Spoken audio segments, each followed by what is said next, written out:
আচ্ছা, চলুন কথা না বাড়িয়ে সরাসরি আজকের এই দারুণ আলোচনায় ঢুকে পড়া যাক। আজ আমরা বিশ্লেষণ করতে যাচ্ছি রাস্কিন বন্ডের অন্যতম জনপ্রিয় ছোট গল্প the night train at Deuli.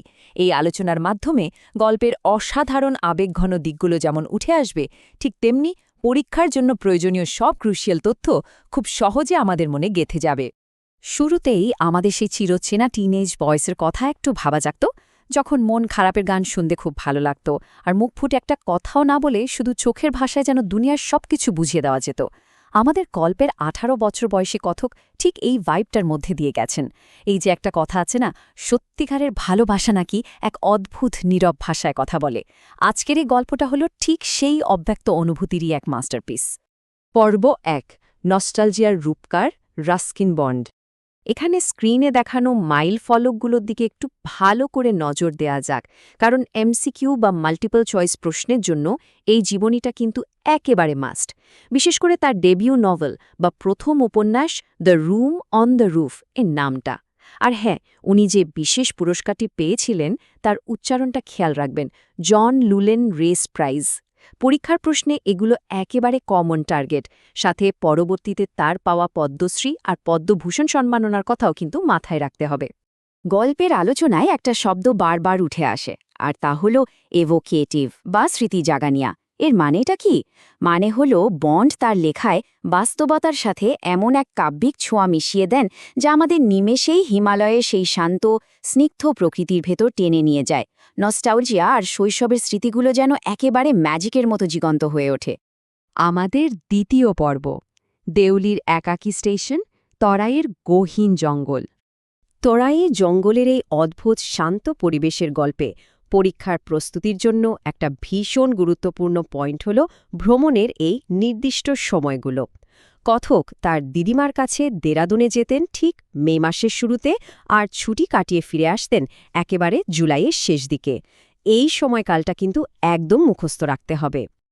আর এই যে সংখ্যাটা ৩০, এটা কোনোভাবেই ভোলা যাবে না। দেউলি নামের এই ছোট্ট স্টেশনটা দেরাদুন থেকে ঠিক ৩০ মাইল দূরে অবস্থিত।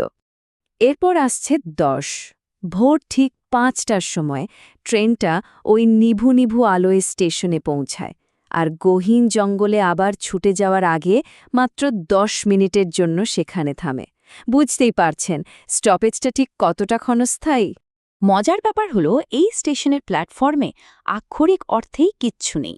একটা স্টেশন মাস্টারের অফিস, একটা ওয়েটিং রুম, একটা চায়ের দোকান, আর বড়জোর একজন ফল বিক্রেতা ও কিছু ভবঘুরে কুকুর। না আছে কোনো কুলি, না ট্রেন থেকে কেউ নামে বা ওঠে।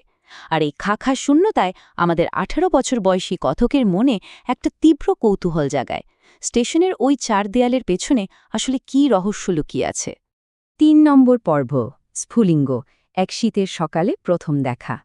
হঠাৎ করেই যেন ওই মৃতপ্রায় স্টেশনটাতে একটা জাদুকরী প্রাণশক্তি চলে আসে। কথক গভীর মনোযোগ দিয়ে খেয়াল করেন প্ল্যাটফর্মে একটা মেয়ে দাঁড়িয়ে আছে। মেয়েটির পায়ে কোনো জুতো নেই, পরনে পুরনো পোশাক, ফ্যাকাশে ত্বক। কিন্তু সবচেয়ে বেশি নজর কাড়ে তার ওই উজ্জ্বল কালো চুল আর একজোড়া কালো বিষণ্ণ সন্ধানরত চোখ। এই চোখ দুটো প্রথম দেখাতেই কথককে একেবারে মোহবিষ্ট করে ফেলে। চারপাশের ওই ভারী আর অদ্ভুত নিস্তব্ধতা ভেঙে মেয়েটি শেষমেশ ট্রেনের জানালার কাছে এসে দাঁড়ায়। তারপর জিজ্ঞাসা করে খুব সুন্দর করে বোনা একটা বেতের ঝুড়ি কেনা হবে কিনা। কথক তো প্রথমে সোজা না বলে দেন, কিন্তু মেয়েটি যখন চায়ের দোকানের দিকে এগিয়ে যায়, যেখানে ছোট একটা আগুনের উপর কেতলিতে জল ফুটছিল, তখন কথক যেন এক অদেখা চুম্বকের টানে নিজের সিট ছেড়ে প্ল্যাটফর্মে নেমে মেয়েটির পিছু নেন। দুজনের মাঝখানের এই চৌম্বকীয় আকর্ষণটা কিন্তু তখন একেবারে অনস্বীকার্য। এরপর টেনশন একেবারে পিকে পৌঁছায়। কথক শেষ পর্যন্ত একটা ঝুড়ির জন্য মেয়েটিকে ১ টাকা দেন।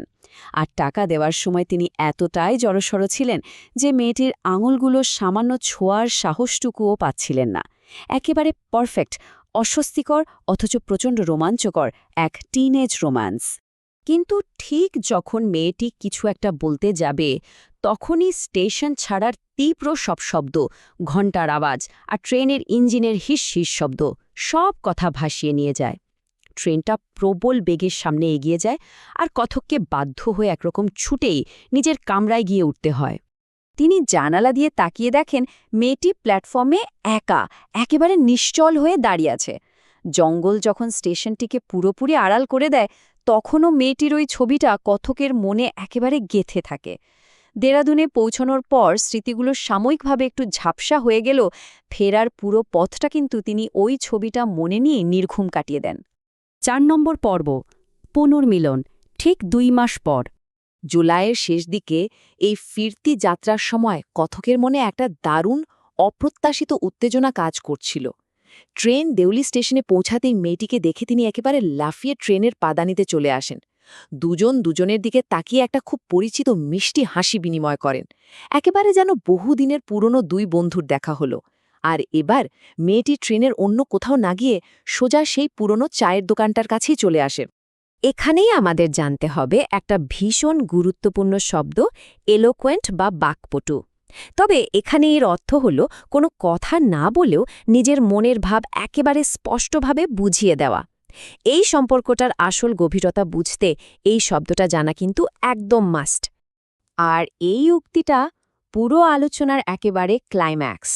আমরা কিছুক্ষণ কোনো কথা বললাম না, কিন্তু এর চেয়ে বেশি মুখর হয়তো আমরা হতে পারতাম না। এটা দারুণভাবে প্রমাণ করে যে আবেগ যখন একেবারে চূড়ান্ত পর্যায়ে থাকে, তখন নীরবতাই হয়ে ওঠে যোগাযোগের সবচেয়ে শক্তিশালী মাধ্যম। চোখে চোখেই যেন হাজারো কথা বলা হয়ে যায়। গল্পের এই অংশটা শেষ করার মুহূর্তে আমাদের মনে কিন্তু একটা বড় প্রশ্ন থেকেই যায়। কথক কি কোনোদিন ওই ট্রেনের মায়া কাটিয়ে স্টেশনে নেমে মেয়েটির আসল গল্পটা জানার চেষ্টা করবেন, নাকি দেউলির ওই রহস্যময় মেয়েটি চিরকাল তার মনের ভেতর একটা সুন্দর অব্যক্ত স্মৃতি হয়েই থেকে যাবে? সত্যি, এটা আমাদের দারুণ একটা ভাবনার জায়গায় দাঁড় করিয়ে দেয়।